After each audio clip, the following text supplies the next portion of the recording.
Hai semuanya, kenalin saya Diamani dari Prodi Ketiga Farmasi Politeknik Kesehatan Hermina Jakarta. Video kali ini saya akan membahas tentang hygiene dan sanitasi. Tonton sampai habis ya. Sebelumnya kita harus mengetahui dulu nih pengertian dari hygiene dan sanitasi. Hygiene itu upaya kesehatan dengan cara memelihara dan melindungi kebersihan subjeknya. Sedangkan sanitasi adalah upaya kesehatan dengan cara memelihara dan melindungi kebersihan lingkungan dari subjeknya. Oh iya, hygiene dan sanitasi juga mempunyai ruang lingkup. Dan buat kalian yang masih bingung ngebedain antara hygiene dan sanitasi, berikut ada contohnya. Ruang lingkup hygiene itu ada dua. Yang pertama, personal hygiene, usaha untuk memelihara kebersihan dan kesehatan seseorang untuk kesejahteraan fisik dan psikisnya. Sedangkan yang kedua itu ada hygiene makanan dan minuman. Dia lebih ke menjaga dan memelihara kebersihan makanan dan minuman yang kita konsumsi. Lalu bagaimana dengan ruang lingkup sanitasi? Ruang lingkup sanitasi yang pertama ada penyediaan air bersih atau air minum, seperti pengawasan terhadap kualitas, kuantitas, dan pemanfaatan air. Yang kedua, pengolahan sampah seperti cara pembuangan sampah, peralatan pembuangan sampah, dan cara penggunaannya. Yang ketiga, ada pengolahan makanan dan minuman seperti pengadaan, penyimpanan, pengolahan, dan penyajian makanan. Kemudian yang keempat, ada pengawasan dan pengendalian serangga dan binatang pengerat. Biasanya itu cara pengendalian serangga dan binatang pengerat tersebut. Kemudian yang terakhir ada kesehatan dan keselamatan kerja.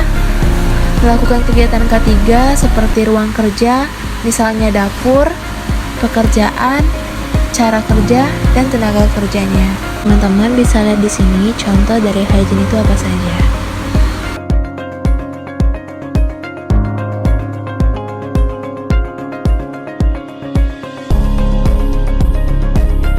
Tentu tidak teman-teman, kita mencuci tangan bukan hanya pada saat sebelum atau sesudah makan saja, tetapi saat kita dari toilet pun kita harus mencuci tangan.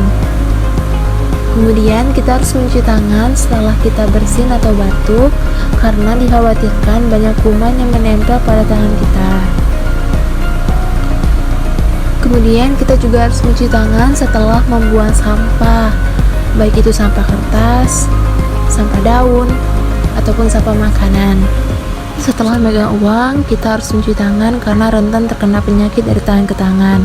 Kemudian setelah megang hewan atau sudah membersihkan kotoran hewan, dan masih banyak contoh yang lainnya. Nah, teman-teman juga bisa lihat apa aja sih contoh dari sanitasi itu.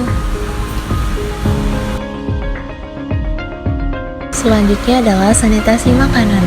Makanan merupakan kebutuhan bagi kita makhluk hidup. Makanan mungkin sekali menjadi penyebab terjadinya gangguan dalam tubuh kita. Makanan yang kita butuhkan haruslah dalam keadaan sehat dan memiliki nilai gizi seperti karbohidrat, vitamin, mineral, lemak, atau biasa dikenal dengan 4 sehat 5 sempurna.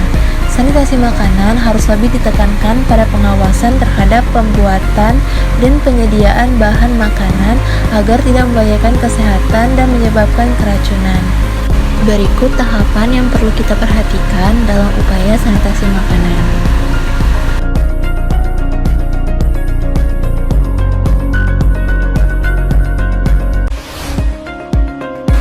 Tujuan sebenarnya dari upaya sanitasi makanan adalah yang pertama, menjamin keamanan dan kebersihan makanan. Yang kedua, mencegah penularan wabah penyakit. Yang ketiga, mencegah beredarnya makanan yang merugikan masyarakat. Yang keempat, mengurangi tingkat kerusakan atau pembusukan pada makanan.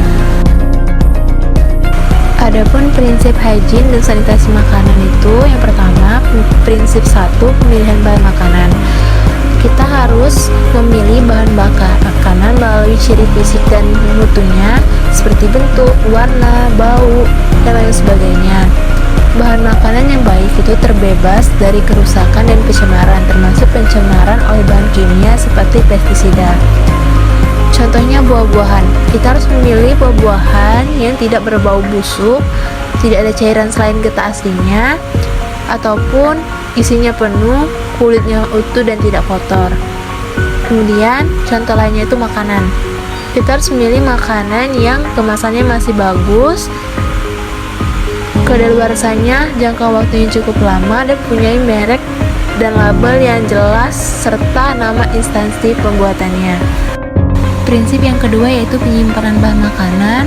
Adapun hal yang perlu kita perhatikan adalah penyimpanan harus dilakukan dalam suatu tempat yang bersih dan memenuhi syarat. Yang kedua, barangnya harus diatur dan disusun yang baik sehingga mudah untuk mengambilnya. Sedangkan yang ketiga itu tidak menjadi tempat bersarang atau bersembunyinya serangga dan tikus. Yang ketiga, pengolahan makanan. Pengolahan makanan itu merupakan proses pengubahan bentuk dari bahan mentah menjadi makanan yang siap untuk dimakan atau disantap. Dalam proses pengolahan makanan ini, kita harus memenuhi persyaratan hygiene sanitasi, terutama menjaga kebersihan peralatan masak yang digunakan. Lalu tempat pengolahan seperti dapur, serta kebersihan penjamah makanannya. Lalu prinsip yang keempat, penyimpanan makanan. Menyimpan makanan dan minuman yang sudah dimasak di tempat-tempat yang tidak terjangkau dengan tikus, serangga, atau binatang lainnya.